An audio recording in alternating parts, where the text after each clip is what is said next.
miserable, and I've been feeling pretty miserable, and then I see these. Do you love them? Very much. And where do they come from?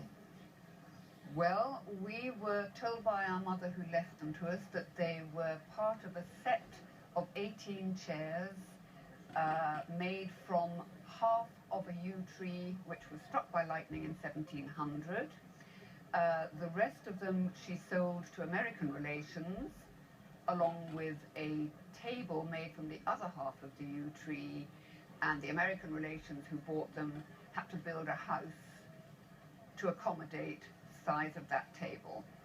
There were other chairs that were in the sale at the time. We just would like to know first whether these are yew, so that we have the certainty they were part of that set. Right.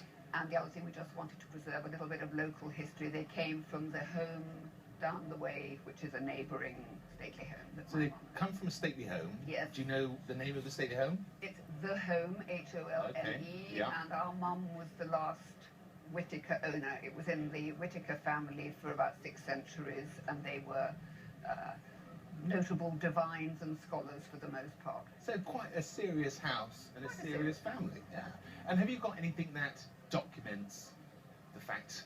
When the contents of the house were auctioned, there was the catalogue drawn up, and they are listed here. The zig line through it means they were taken out of the auction in order to be sold direct to the American relations. But they were 3 sets of 6 of these chairs, and it says rare yew dining chairs. And with that provenance, all of that ties up. Yes, they are Yewood. And what's lovely is you've dated them at 1700 because that's when the tree was down. I'd have put these, without knowing that, a little bit earlier. Sort of in form, they're very 1680s, 1690s.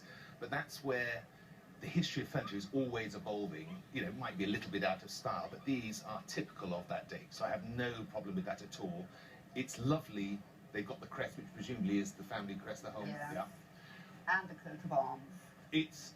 They couldn't get better in my view, and the best wood to work in and for collectors is yew wood.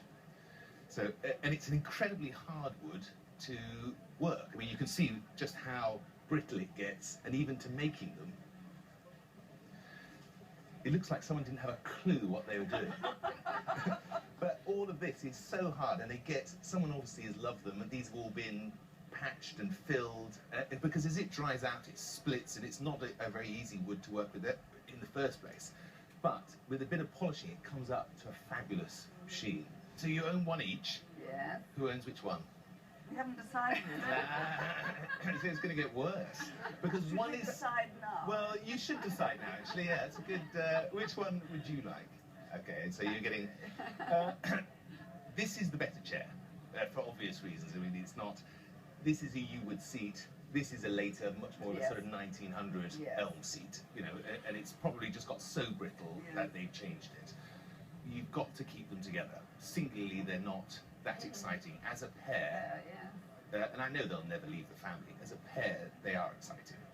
Yewood collectors of furniture are among the fussiest and in my view, they collect the best. And these, of their type, are the best, and they're rare.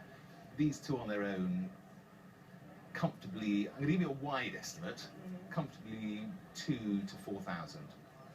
Really like it. So what, the full 18?